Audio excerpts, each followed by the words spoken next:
Yes, sir. Okay. Good evening, everyone. I'd like to call the August 23rd meeting of the Finance Administration Committee meeting to order. All three members of the committee are present, Mr. Sweeney, Ms. Fay, and myself. In addition, we have Mr. Gold and Mayor Cantor from the council present. So we definitely have a quorum and we can move further. The first item of business is the minutes from the July 20th, 2021 meeting. Has everyone had an opportunity to read them? Are there any corrections, or are they fine as submitted?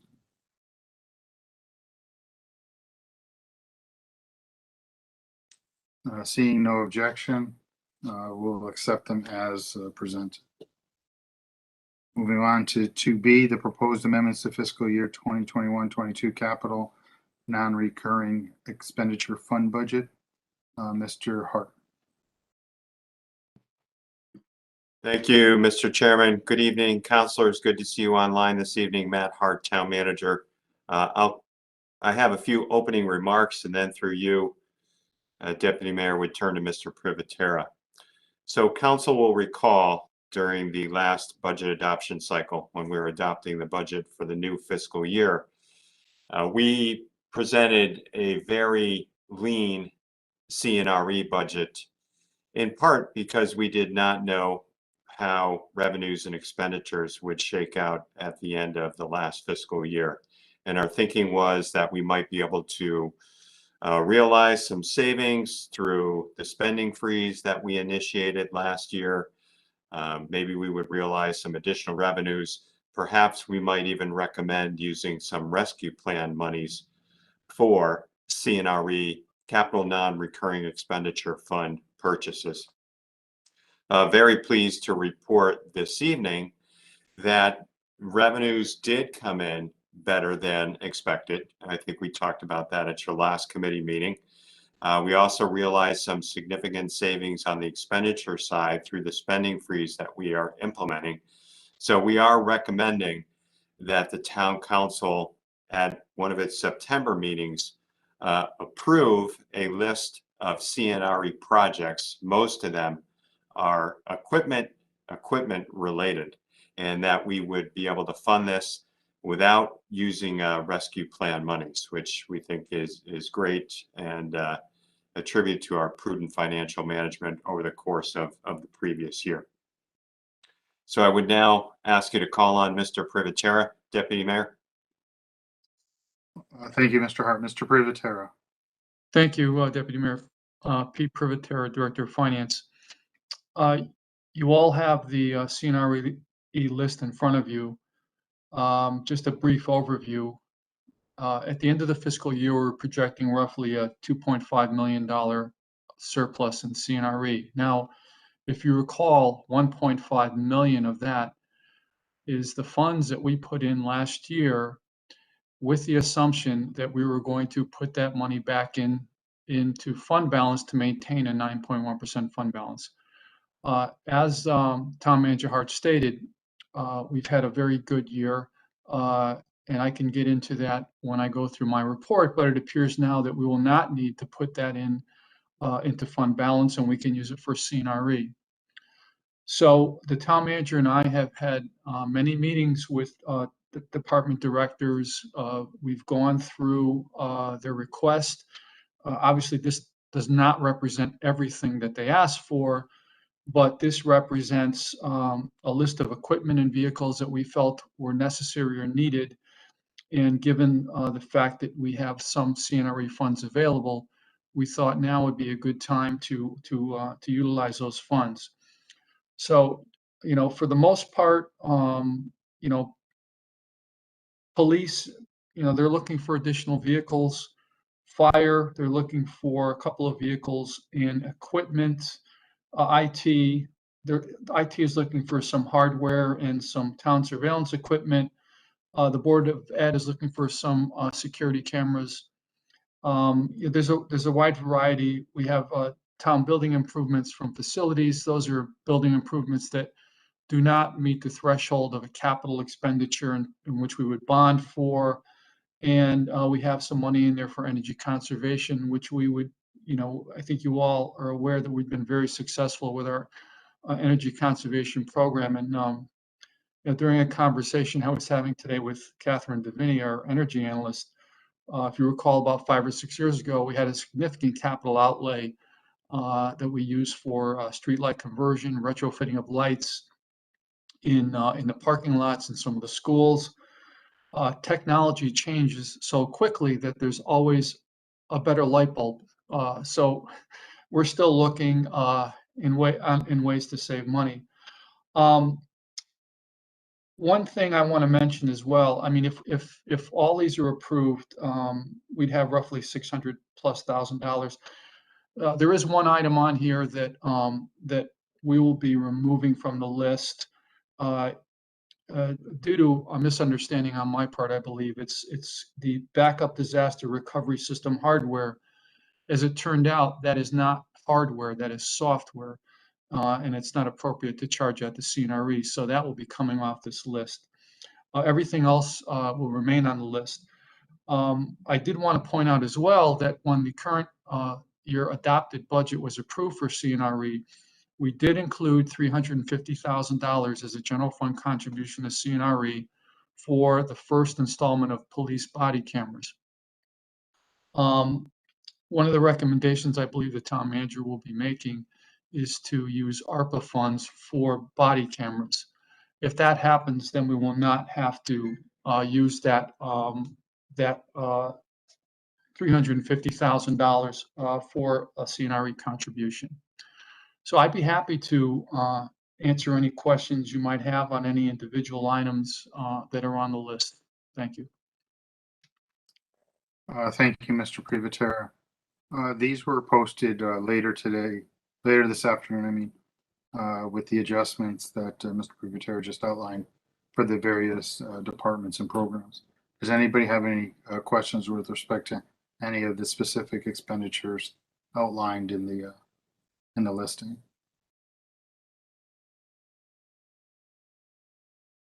Mr. Gold. Thank you, Mr. Davidoff, and through you, Mr. Privatera. I do have a question about the 5 Dell servers. Are those at 5 different locations?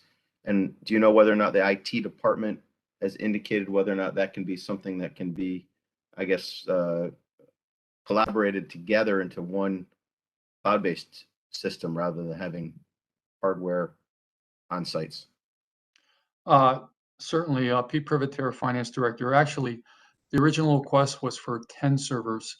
They're virtualizing data as best that they can, but my understanding is that we've been increasing our data storage capacity between the town and the board on a significant basis. There's a lot of data, a lot of information out there. When I discussed the item with Jared Moore, the director of IT, he originally asked for 10. I said, "Can you live with 5? And can you do more data virtualization?" And he said he can live with that. So I believe that these are necessary. I know that there's a lot more information out there that we've been storing, especially on the town and the board side. So my understanding is that that this was necessary for his operation. Thank you, Mr. Privatera. Anything further, Mr. Gold? Thank you, Mr. Gold. Anyone else have any questions or comments about any items on the listing? Seeing or hearing nothing. So, Mr. Hart, this will appear on our agenda for the first meeting in September. Is that correct? Matt Hart, Town Manager. Yes, that is correct, Mr. Chairman. Thank you. Thank you, Mr. Privatera. Next item on business items is the Information Technology Report. Mr. Hart. Thank you, Mr. Chairman. Matt Hart, Town Manager. Both Mr. Ledwith and Mr. Moran had a conflict this evening due to the fact that they are involved in a retreat for all of the school district's leaders. So I can just hit a few highlights for each of them. If you were to open Mr. Moran's report, I'll just hit a few of the highlights here.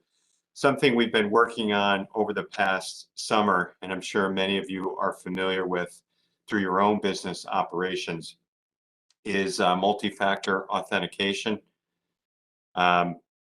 It's really a cybersecurity measure, particularly for people who are looking to access our network off-site. And I know you all, I believe, need to utilize the MFA feature yourselves to some extent. But that project has gone well. It went online as of August 1st. We have over 600 staff utilizing that feature now. And again, it's designed to improve the security of our network.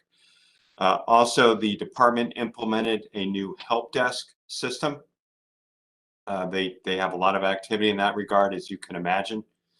With a couple thousand users between the town and the school district, they implemented a new system that is working well. Have received some positive feedback there.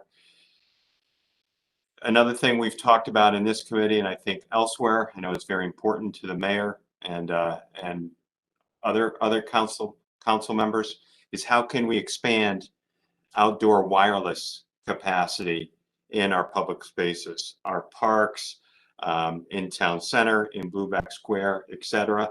So the department is working on what we call a proof of concept, or POC, to facilitate that. It will be great to expand our capabilities there. A couple of other things that I would want to highlight. We are working constantly to digitize our operations, including in human resources. So IT is supporting human resources with a digital platform, and we're going to do a pilot with the police department utilizing this particular online recruitment software. And then lastly, I wanted to report on the fact that Mr. Moran has completed a recruitment to hire a new information technology manager position. That was a position approved in last year's budget. That position is shared with the Board of Education. This person will start in this role on September 1st, and his name is Sean Nagel, an existing IT employee who will be promoted to this position. Did very well in the recruitment process. So we greatly appreciate the council's support there. That will provide us some redundancy, someone who can also back up Mr. Moran when he's not available. So that's a quick summary of the report he provided to the committee, Mr. Chairman. Thank you, Mr. Hart. Any questions about the information technology report? Seeing or hearing none, we'll move on. Communications, we don't have any. We'll continue now with some staff reports. Mr. Hart, Town Clerk report. Thank you, Mr. Chairman. Matt Hart, Town Manager. Ms. LeBreau's report is also uploaded on board docs if you had a chance to see it. Land use activity continues to be very, very busy. As you'll see, the revenue that the office took in over the past month in July, a little over $300,000, and that's an increase of over $50,000 from the previous year. About $82,000 of that goes to the state. Large number of instruments that they recorded, 1,200 compared to 1,100 the previous year. A very busy office, as you know. And they received over 2,000 phone calls for various matters in last month alone. The town clerk also reports, and I think the council is aware of this, that we received another grant from the state library for $7,500 to help us digitize some of our historical records, in particular here, council minutes and maps. That's a really neat program that the state library has sponsored for about 15 years now. And I know West Hartford, under Ms. LeBreau's leadership, has taken good advantage of that. And then lastly, I wanted to let you all know that we are looking to migrate to a new agenda management software. You know, we've utilized board docs for some years now. You know, we've done some good things with it, but we would like to replace it with a new platform that we think is even more user-friendly. And the title of that system is Civic Plus. Our contract with Board Docs, I think, expires at the end of August, excuse me, at the end of October. So we will look to train the new council on Civic Plus. It should be very similar to Board Docs with some enhanced features. That completes the highlights from the town clerk's report, Mr. Chairman. Thank you, Mr. Hart. In speaking with the town clerk, it's my understanding that the Civics Plus will integrate between the data management of Civics Plus as well as with our website, so that in real time they'll both be updated at the same time. So not only those that are on the council need to get the backup information, but the public as well, just by going to our website, will have an easy time to access the information that we're being provided with. Correct? Mr. Hart? Matt Hart, Town Manager. Yes, Mr. Chairman, that's correct. And one of the things we've noticed with Board Docs, the one challenging feature, if you will, is the integration with our website and the accessibility for the public, which is very, very important to us. So we think Civic Plus will be an improvement there. Thank you. I would also like us to still concentrate on whether or not we would be able to use our iPads with a pen to mark up the documents. That was something we were told when we purchased the Board Docs that was going to happen, and see if that has that capability with Civics Plus. I think Mr. Moran said that he was going to explore a way for us to be able to do that. It's quite helpful to be able to make your notes right on the documents as you're going through them. Understood. All right, thank you.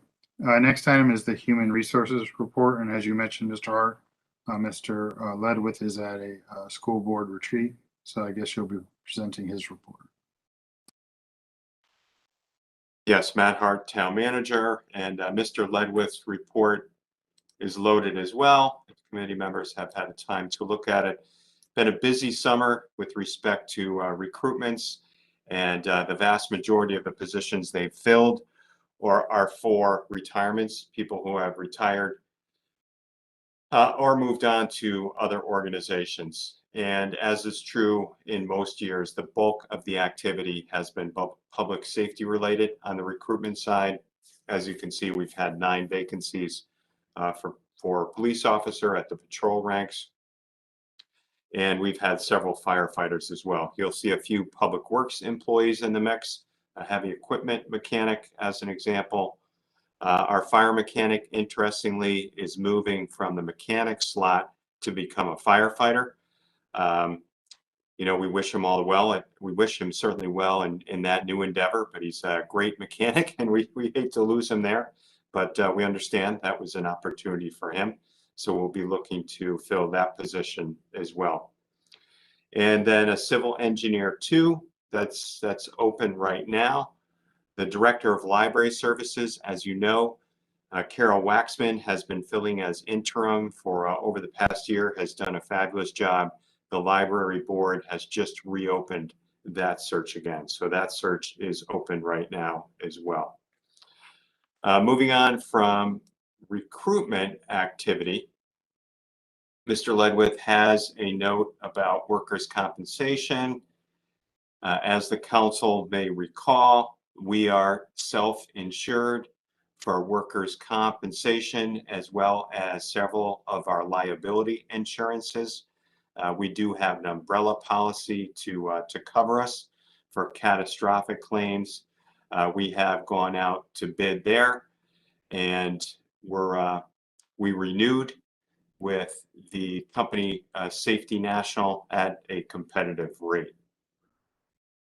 Moving on, just to talk a little bit about negotiations with our various bargaining units. As the council knows, and you ratified the agreement with CSEA, which covers 6 of our units. Those contracts, actually, you'll recall, they went several years in arrears, and they expired at the end of last fiscal year. So we are now negotiating a renewal with our CSEA unit. We are also making good progress in our negotiations with AFSCME, which represents a number of our streets employees, and we'll be requesting a closed session discussion with the council on that this fall, once we come closer to a tentative agreement. We've made very good progress enrolling employees in the state partnership plan. Recall that was a key component of the collective bargaining agreements we negotiated both with police and CSEA. The transition to that insurance plan has gone very, very well to date. Excuse me. We're continuing to do good work on the diversity training and conversation side, working with the diversity firm that we identified last year. And the HR department, HR is making good progress on developing the job description for equity and inclusion officer position that the council approved as part of this new budget. I do understand that council, we'd like your feedback on the position as well. So I think next month we'll probably have a job description outlined, and we can talk about what we see as the responsibilities for this position. Again, the focus is going to be organization-wide, not just human resources, but we will welcome your input there before we proceed to our recruitment. HR has also worked on a new performance management process for frontline employees. We've implemented that. There are a few kinks in the system still that we need to work out, but making good progress there. And then lastly, I would touch on the fact that Human Resources is working closely with Finance on our Munis software upgrade. We've successfully completed payroll, and now we will be working on the recruitment component, or the recruitment module, and we'll be working on that over the course of the coming year. Those are some of the highlights from Mr. Ledwith's report. Happy to take any questions you might have there. Thank you. Thank you, Mr. Hart. Are there any questions for Mr. Hart with respect to the Human Resources report? Yes, Mr. Davidoff, through you. This Yes, is Ms. Fay. Yes, thank you. I seem to recall last time that when we were talking about workers' compensation insurance, our policy was to pay people who went on workers' comp 100% of their salary. And I had wondered why that was, and was that diluting the incentive to get back, because most policies are 70%. So I was just wondering if you could comment on that further, Mr. Hart. Thank you. Thank you, Ms. Fay. Mr. Hart? Yes, Matt Hart, Town Manager. Thank you for the good question, Councilor Fay. I don't know if this applies to all of our bargaining units. I suspect it does, and it's very common in Connecticut. So the insurance, the workers' comp insurance will cover the 70% of payroll, which, as we know, is standard in the private sector as well. And then what we have separately negotiated is a supplement to the insurance, which will bring an employee closer to 100% of net pay while they are on workers' comp. That is an issue we will routinely look at during the course of any labor negotiation.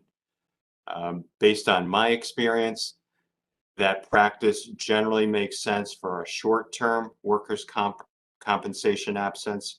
For a protracted absence, sometimes you can run into some complications along the lines of what you are alluding to. But that has all been negotiated with our bargaining units, and it's something we would critically assess every time we go into a new negotiation. Thank you, Thank Mr. you. Hart. Anything further, Ms. Fay? Thank you. Thank you. Anyone else have any questions with respect to the Human Resources report? I would be remiss if I didn't thank our mayor for doing yeoman's duty the last 72 plus hours on behalf of the town as just a volunteer, working very diligently with our leaders in the emergency management team. And Mr. Hart, you and your professional staff did a great job with respect to both those storms that have impacted our community. And I think I speak on behalf of all the members of the council that we'd like to thank our first responders and public works crews and all those involved in the emergency management for doing what they're trained to do to keep our community safe. And that should definitely be noted and passed along to all the employees. I think it's important that we recognize good efforts when they're done, and we shouldn't be waiting like until September to say thank you. So if you could pass that along to all the appropriate personnel, I think from behalf of the entire council, I think it would be well received. I will be happy to do that. Thank you. Thank you, Mr. Hart, and thank you, Madam Mayor. Mr. Privatera, you're the only report who's here in person, so maybe you'll get lots of questions from my colleagues. So we'll move on to the Department of Financial Services report, sir. Thank you, Mr. Chairman. Pete Privatera, Director of Finance. You have the report in front of you. Just a few items. As the town manager stated earlier, that our projection for the prior fiscal year has been improving. We haven't closed out yet. The taxpayer will provide us with a report at the end of the month. The auditors are coming in, and I'm expecting some, final adjustments from the auditors. But I'm comfortable that we will have enough surplus to achieve that 9.1% fund balance ratio that we had mentioned earlier. And my expectation is that we will go to council probably either the first or second meeting in September once we get our final reporting. And if there's any surplus over and above that, I'll be making a comment, or excuse me, I'll be making a recommendation to the town manager as to what to do with those funds. But we did have, we did have a very good last quarter in closing. All of our tax categories, our current levy, our prior year, and our interest and liens came in at about $1.9 million over budget. Our building permits came in very strong. They were $235,000 over budget. Conveyance taxes, $666,000 over budget. Land recording fees, right down the line. On the expenditure side, we did pull $375,000 from departments when we were concerned, at various points during the year about balancing out the year. But I think you all realize that we're very conservative in our budgeting.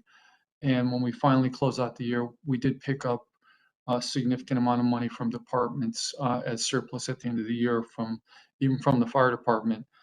Fire, DPW, leisure, social, and library came in with significant savings. We also, at one point, we were not sure if we were going to get reimbursed on Storm Isaias, because if that was going to happen in time to accrue that money for the current fiscal year. As it turned out, that did accrue in time, so that we picked up another $600,000+ in revenue for that.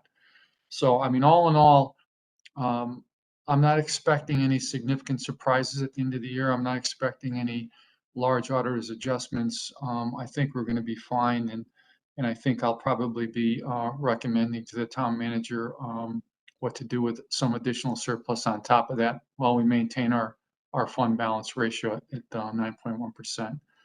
I'd be happy to answer any questions on that first item. Thank you, Mr. Privatera. Are there any questions on the items that Mr. Privatera just addressed? Seeing or hearing none, Mr. Privatera, anything further? Yeah, I have two more items, Mr. Chairman. Pete Privatera, Finance Director. In my report, I thought it'd be beneficial to share with council how we did in our first tax collection, and you can see that we did very well. Right in line or slightly better than we have done in the past, at 48.24% of our levy. The tax collector, based on that, is projecting that we should, this is her projection, we should finish out the year in the same area that we are now, 99.35, roughly in that area. Now, again, a lot of things can happen, but if you look at the prior years, our final collection rate I think it's doable, and I think we'll be in a good place. And the last item I just wanted to touch on was where we are with our the implementation of our financial system. The town manager touched on one item, but we approached this in phases. Our first phase was to implement all the financials and accounting, payroll for town and board employees, and our self-service portal for town employees. That's been implemented. We're finishing up phase two, which includes a self-service portal, the HR portal for employee benefits, open enrollment period. There's a wide variety of activity going on. The only area that we had to push back a little bit is the pension payroll.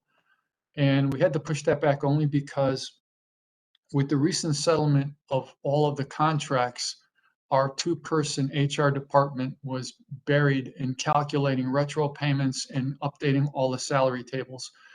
And we didn't have time. We couldn't push it out a couple months because, believe it or not, pretty soon we'll be involved with all the reporting at the end of the calendar year that we have to do to the federal government. So we decided to push it out until April.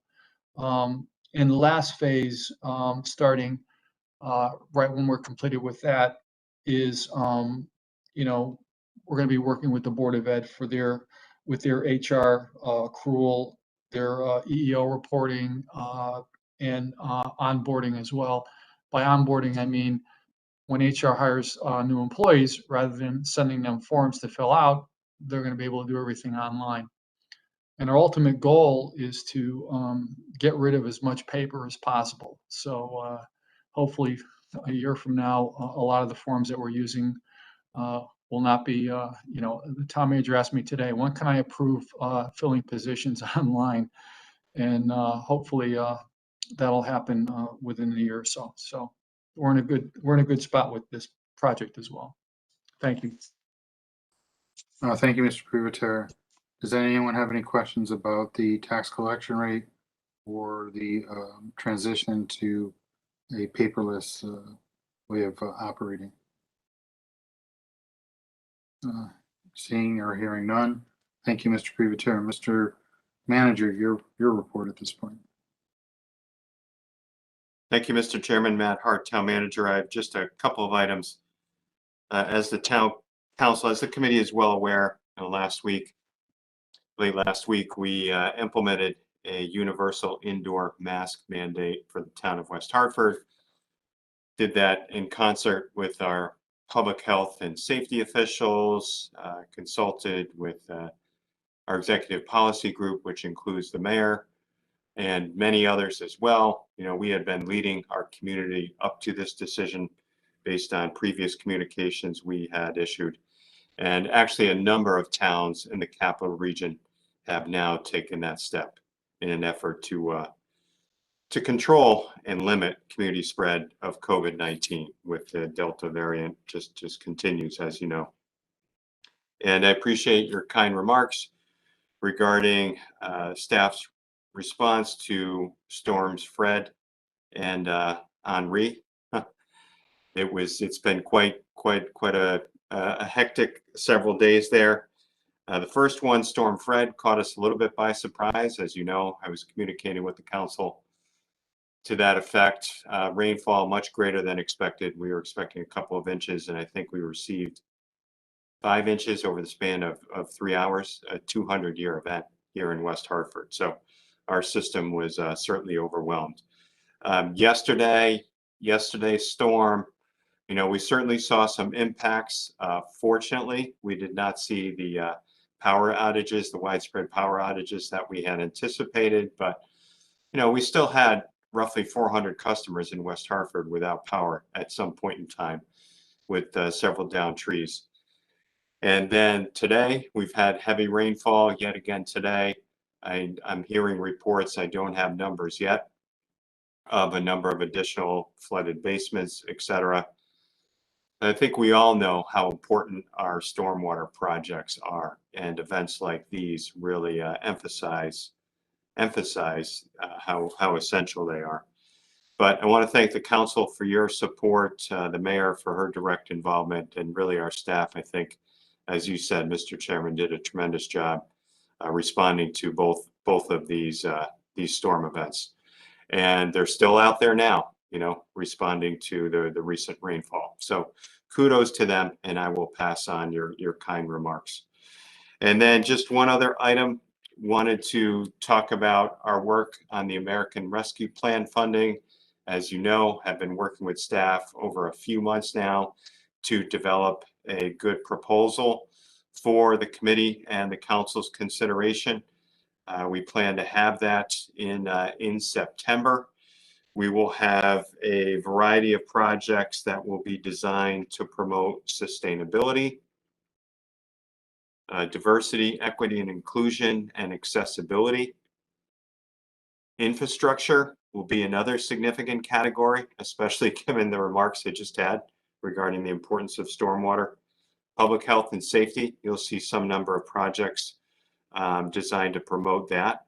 And then certainly quality of life. You know, what are some good things we can do to promote quality of life here in West Hartford and promote economic vitality and do other good things. You will also see recommendations to utilize some of the money for our nonprofit community, particularly looking at our arts and cultural institutions, a grant program that they will be able to apply to, a matching grant program. We will look to do something similar for our small business community with security cameras as a focus. You know, could the town provide a matching grant program for a small business, as an example, looking to acquire additional security cameras, or perhaps even a first security camera for their small business. And then as part of this, we will have a recommended process to engage those key stakeholder groups. We'll provide that to you as well. So I'm planning to have this discussion with this committee as well as the Human and Community Services Committee in the September timeframe. I've attended staff has attended a number of sessions related to the topic. I know the mayor has too, particularly sessions designed for elected officials. The Connecticut Town and City Management Association, which I belong to, we met just last week to share our own ideas, how various towns in Connecticut are approaching this. So most are generally in the same position we are with respect to their planning and the conversations they're having with council members. Some of the cities, as you know, are a little bit ahead of us in terms of having allocated and utilized more of the funds that they are slated to receive. So that completes my report. Happy to take any quick questions you might have. And I want to thank you for your time this evening. Thank you, Mr. Manager.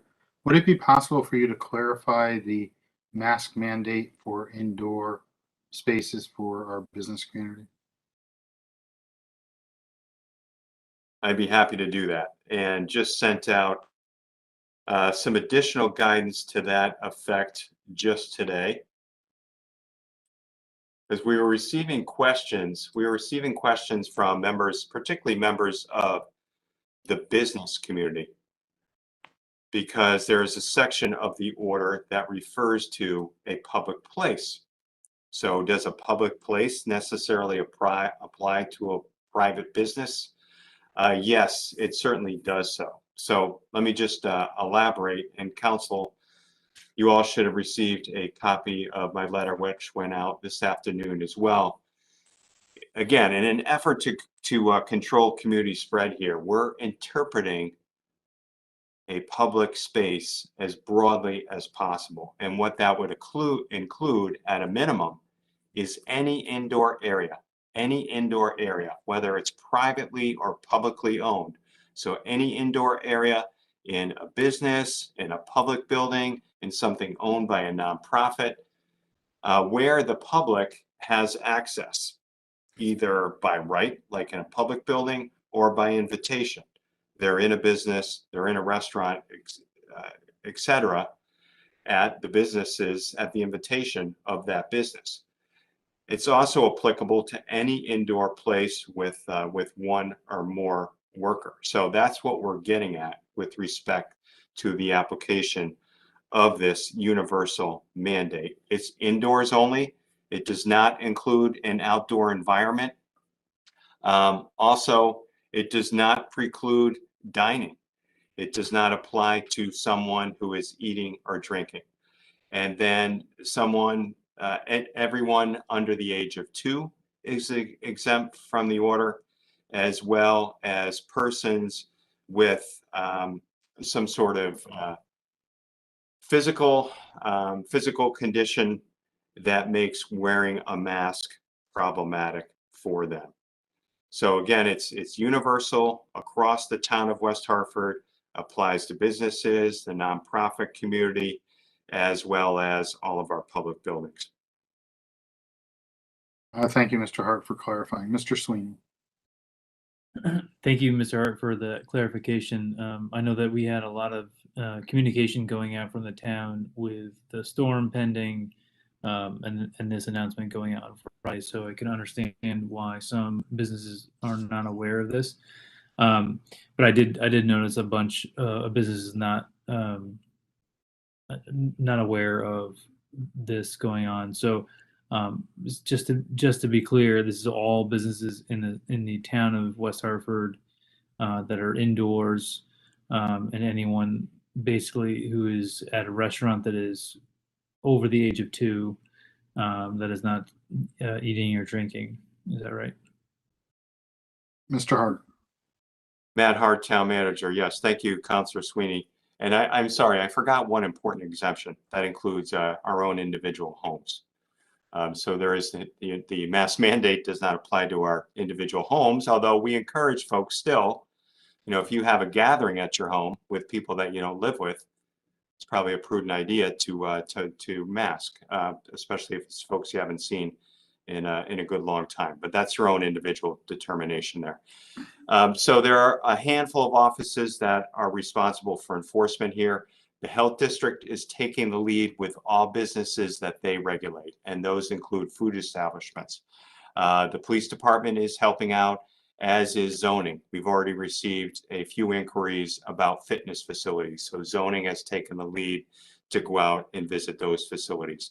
And then economic development, our economic development coordinator, Ms. Gorski, is using her communications channels to help get the word out as well. We are engaging in some door-to-door activity as well. Police department and fire department combined, I think they were out and about in town center this past weekend, and we'll continue that. We're really going to push education at the start of this. We're not going to be issuing citations. Hopefully we never get to that point. But if we do have repeat offenders, if we have people who are flaunting it and we feel as though that's appropriate, at some point down the line, we will take that action. But we're starting with communication and education. We'll be engaging in that over the next several weeks. Thank you, Mr. Hart. Anything further, Mr. Sweeney? No, thank you, Mr. Hart, for that clarification. And I echo the same sentiments as Mr. Davidoff for all the amazing work that you guys did over the weekend. I know that the town did better than anticipated, but I know that there were some real big events that happened to certain people in this community. And I know that when you lose your power, you lose your power. It doesn't matter how many people in town did. So thank you so much for the work that you guys did, and thank you to the Public Works group that did such a great job to get their people's power back on in the last couple of hours. Thank you. Thank you, Mr. Sweeney. Is there anything further to ask of the manager? Seeing and hearing none, the next item is adjournment. All those in favor?